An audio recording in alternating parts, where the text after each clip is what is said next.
Hey, what's up, everybody? DJ First Amendment coming to you Monday, May 25th, 2020. And tonight I got for you Chad Thompson with the Sensible Movement Coalition. He's the director, and he's also the writer of the initiatives for the local and state ordinances. I'd like for Chad to introduce himself and give us a background on him, please, Chad. What up? What up? Hey, Jason.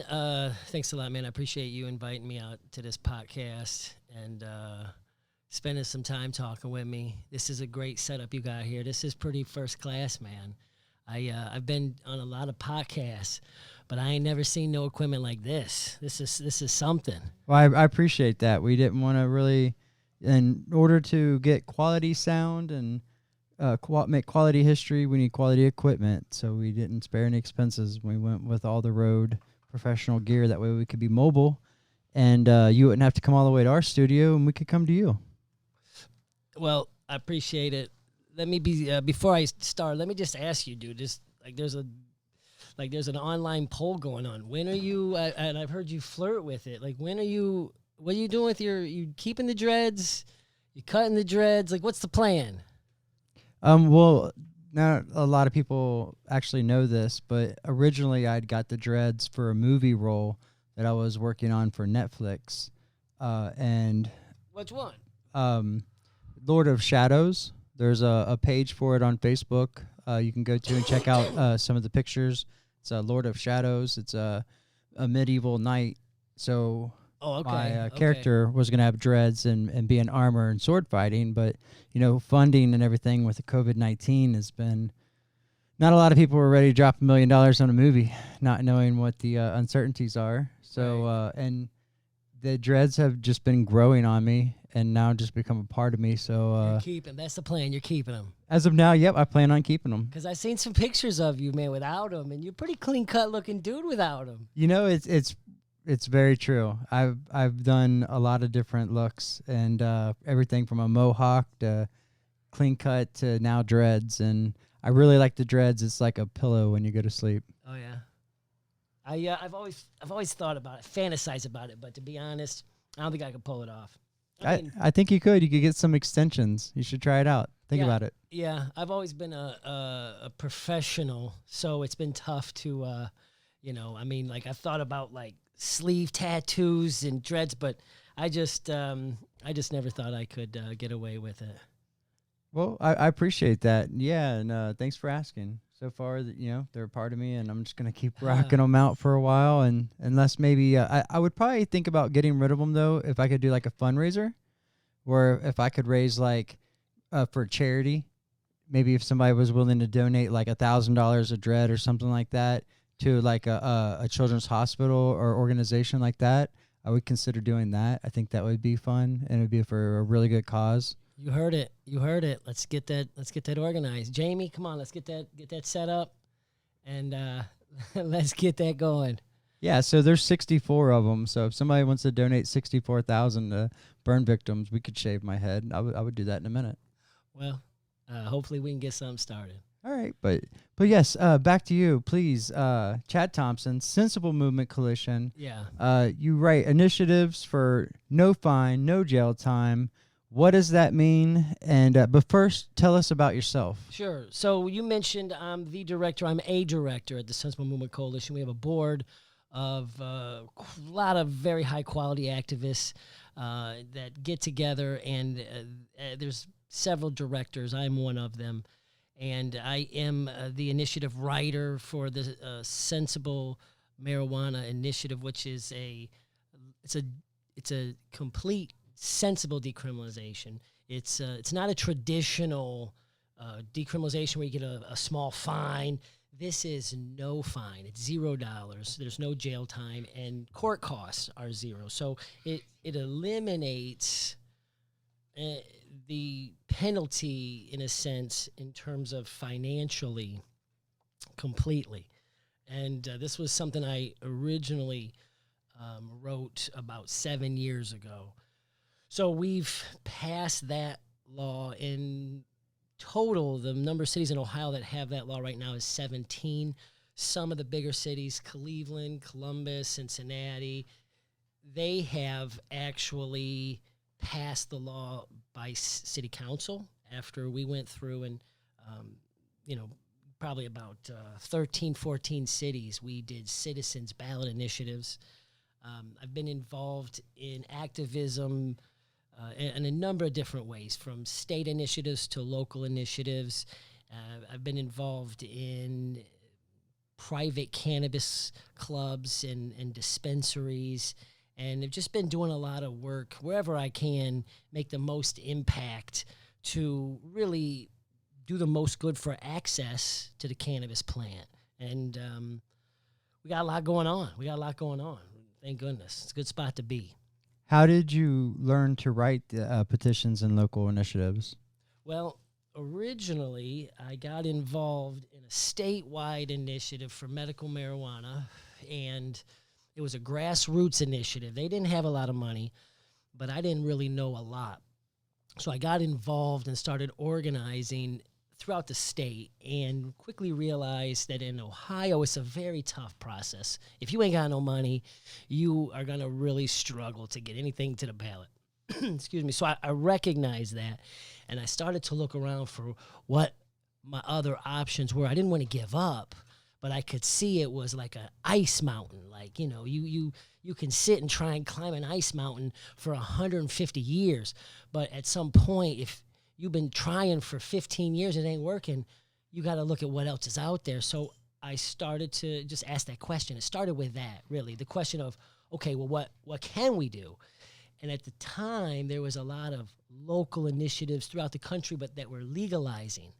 Now, unfortunately, when you legalize on a local level in an illegal state, it's not a real law. The real innovation was realizing that we could decriminalize down to zero, and effectively that is going to be valid. That's going to be compliant with state law. It doesn't conflict with state law. So that means it's a real law, but it gets the same result as legalization. It was a quasi-legalization without regulation. And at the time, it was very innovative, so much so to the point that most attorneys just did not see the viability of it. They didn't even think Ohio could do it. And it was really just me being curious and asking, okay, so what is next? And to tell you the truth, really, the big breakthrough was Google. There was a time when if you didn't know something, you had to go to an attorney, and the attorney had to get lucky because the attorney had to be really smart about the specific issue. Well, nowadays, you go to Google, and you can just research, and within a couple of days, you can know a lot about anything. And case law is on Google, is on the internet. So I could find, and let me back up and explain what case law is. Case law is courts that have ruled a decision, so that kind of becomes the law. The law is really what the judge or the court says the law is. So when you go and read what a judge says about a particular subject, that's the rule. That's the rule book. So I started to look at, luckily Ohio had lots of marijuana cases that had been tried throughout the years. And it laid out the rules for me. And all I really did was compile them and just kind of see it and put it together and realize what the possibilities are. It's kind of some would argue it's a workaround. Some would argue backdoor. I would argue it's just using the law to do what we're allowed to do, really. So you went and researched the law on how to write your own initiatives? Well, when you're a grassroots activist, you have no money, because we went to attorneys and the cost to get an initiative written is $20,000. At least at the time, it was, we were getting quotes of $20,000, and so we just don't have that kind of money. So, listen, I, just got a little innovative and went and tracked down other initiatives and just kind of looked and studied those and kind of figured it out. You don't really have to. That's kind of a misconception that if you're not a lawyer or an attorney, there's no way you could do anything concerning initiatives or what's broadly described as the law. And the reality is that if you're half intelligent today you can, use what's out there, what resources you can find, and make it work. You don't need anybody to tell you or to do it for you. Everything that can be done today, activists can do on their own, and it's a situation where I wasn't taking no for an answer. So again, now what? Okay, so the attorney was $20,000. Okay, now what? Well, I don't know. Let me look at it. Let me see what maybe I can do. And essentially, you just kind of piece it together. And you got at some point, like once I wrote the initiative in the law and the petition itself, we tried to get attorneys to even say, okay, this is good. This will work. Well, that was $10,000 alone. So, okay, so now what? Well, we eventually just had to make a decision and go for it. And we started gathering signatures in Toledo in 2015, or actually it was 2014. And we eventually made the ballot, and it got voted in 2015 in Toledo. And so ever since then, it's kind of progressed all throughout Ohio, covering a total population in terms of the number of citizens living in a protected city is over 2 million. But when you consider the number of citizens swell into a city, just in terms of employment in Columbus and Cleveland, a lot of people come into the city, vacations, and it protects a lot of people.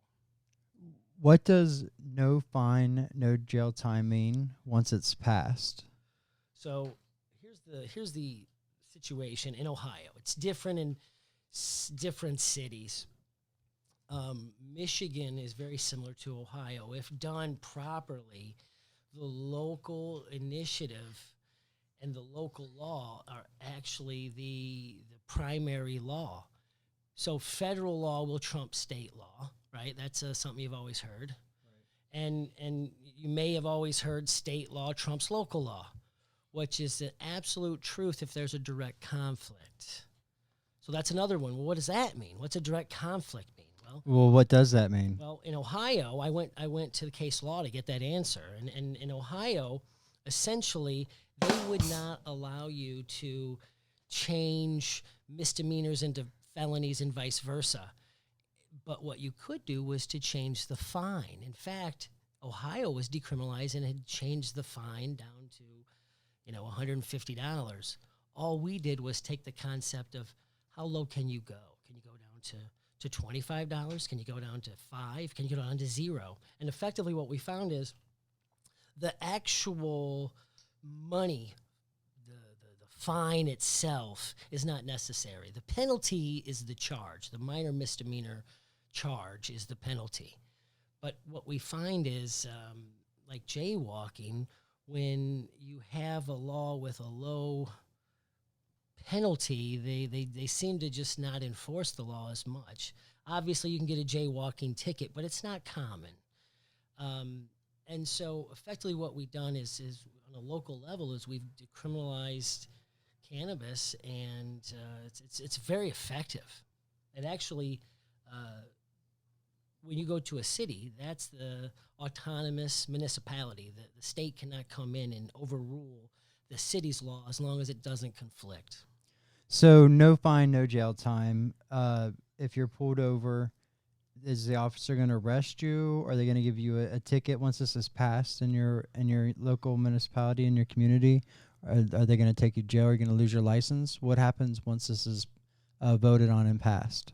So it's illegal because it's just decriminalized. So the law is like, hey, you're not allowed to have it, right? The difference is when it comes down to what the fine is and what the court costs are. The police have every right to take the cannabis in Ohio from you because it's contraband, it's illegal, it is not legal.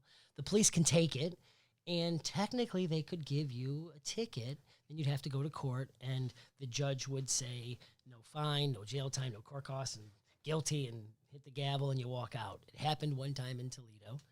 But that's just it. Why would they do that? Why would they flood the court's resources with something where they're going to walk in and walk out?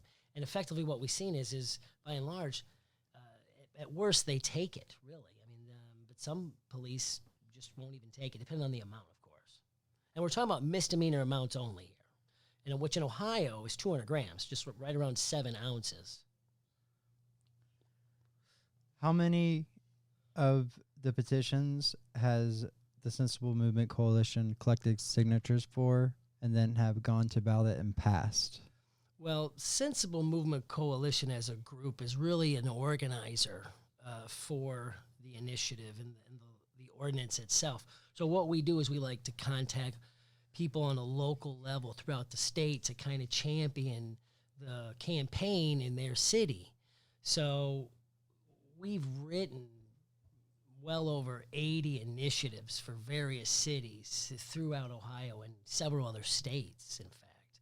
We've had initiatives on the ballot in other states. And right now there's 17 sensible cities, or cities that have this law.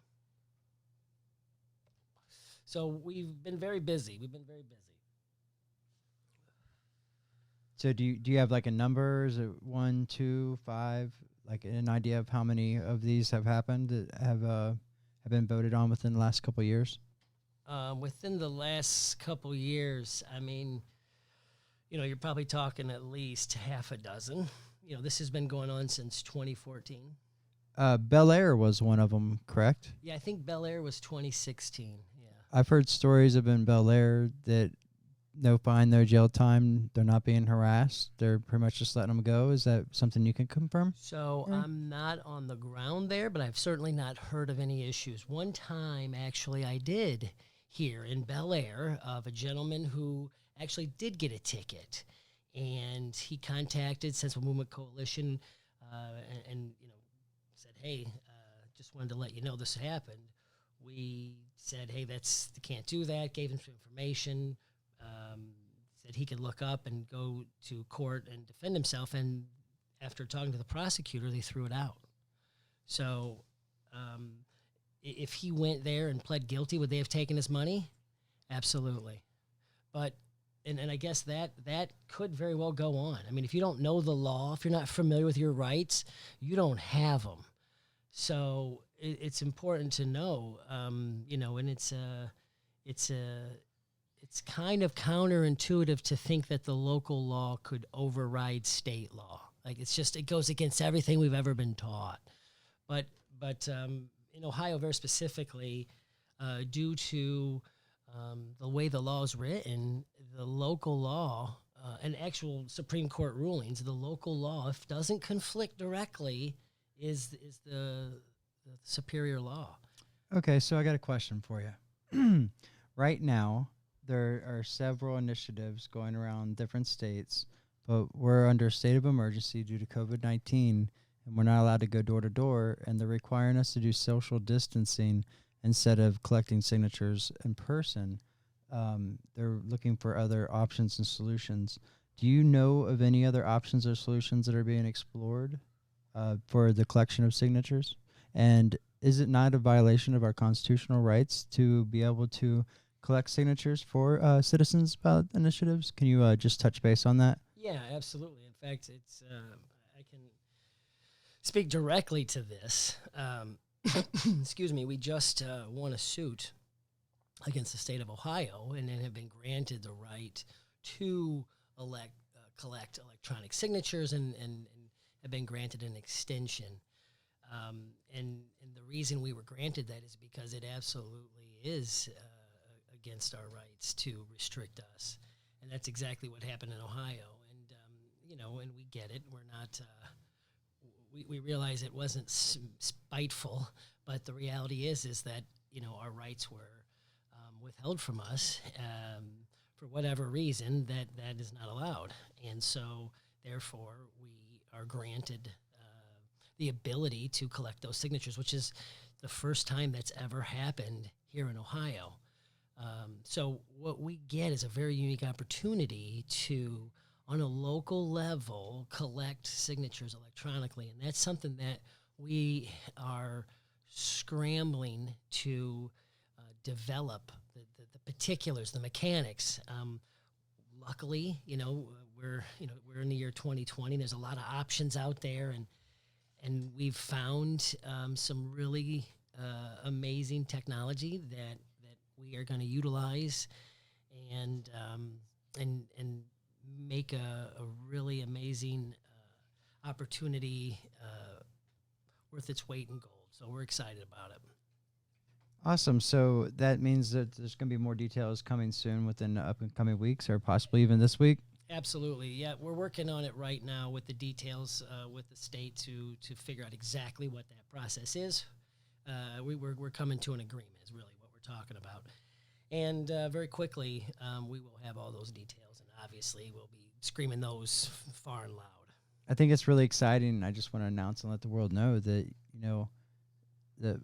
the volunteers on Sensible Movement Coalition and other the Appalachia Normal is working around the clock, even through Memorial Weekend and the Mondays to the Fridays, to help other people have access to this medicine and not have fines and jail time and their lives ruined, and loans for automobiles or student financing and things like that. Or the list goes on. Minorities, everything. There's so many things that this is going to help, and I want to thank you. And I don't know what makes you tick. I don't know how you do it. Like, I've never seen you take a dime. You've always been. I contacted you personally, and I said, "Hey, these are the cities that I want to do. This is where I'm from," and you had me hooked, line, and sinker right then and there. And you had all these other. You got like Bill Smith Jr. out there collecting, making all these other cities and towns happen, and it's just really inspiring.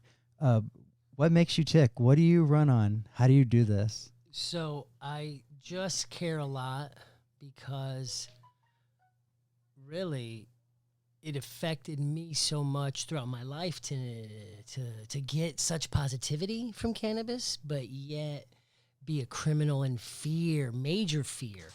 I was a single income, on the road salesman that, lots of concerns with getting busted. And I lived in other states where it wasn't decriminalized, so there was a major penalty hanging over your head, like where it would just completely destroy your life for like minor possession. And I always got such positivity from cannabis. It never was a negative for me. Like, if you listen to the mainstream, like, it's a Schedule I drug. And actually, let me correct myself. Not even today. Today it's different. But 10, 15, 20 years ago, mainstream opinion was that cannabis was a gateway drug. It was bad. It was stoner burnout, right? And I heard that, but that's not what my experience was. So I questioned the reality of that. Like it always made me a better father, right? More patient. It just made me a better person. And so I always was like, I realized that it was good and not bad, and then I wanted to change the law desperately because I started to see the law getting changed, like, California, the medical law, and then, ultimately up into the 2012 legalization. I was very eager to have that, and so I felt that pain, and I don't want to feel it, and I don't want others to feel it. I know what an amazing plant and herb cannabis is, and my intentions are pure, man. I only care to expand access. When you called for initiatives, I didn't waste a moment. I want to spread this and any kind of access, any kind of progress toward cannabis, and it's just because I know what an injustice it is. I know what a lifesaver it is, and if I can make a difference, I'm gonna. Thank you, Chad Thompson. I appreciate you and the sacrifice that everyone has put in, and all the wonderful people that we've all met and volunteered with together. How can people contact you and the Sensible Movement Coalition for more information, or to volunteer, or to see about maybe help for their city and their state? So nowadays, most people have Facebook, and this is gonna. That's probably Facebook, I would say, Sensible Movement Coalition. Also, Google it. We do have a website. Just Google it, Sensible Movement Coalition.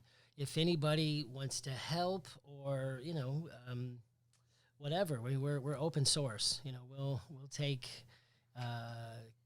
information, comments, love, money, whatever. we're out here, and really I laugh. There's it's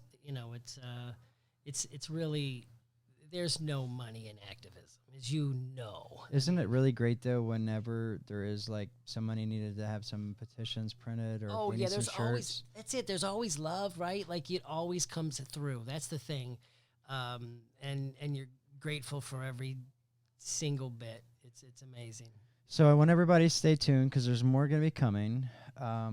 We got there's going to be some shirts done. There's going to be more ballot initiatives. We're going to be having a follow-up on electronic signature collection. We got the SMC on Facebook for reaching out. You got closing comments? Anything you'd like to say before we? I mean, I have nothing really jumps off at me. I just am personally excited for where we're at, right? Like when I graduated high school, national approval for marijuana was around 25%. That was mid-90s. Now, if you think about that, today we're, over 60 and, we're closing in on 70. Anytime you get that kind of support and in that quickness, like, listen, as much as we're fighting, we're definitely winning. I mean, that's the note to close on is that it's a positive world. It's a positive situation where we're going in the right direction and we're killing it. So, it's nothing but love. Well, Chad, thank you so much for everything you've done. I'm a patient and I need this medically, and so I understand on a deeper level like how much people need this. And I can't thank you enough. You're amazing. I look forward to bringing you on for more information. Everybody stay tuned, and wow, that is awesome. Thank you so much, sir. Thanks, man. You're amazing too.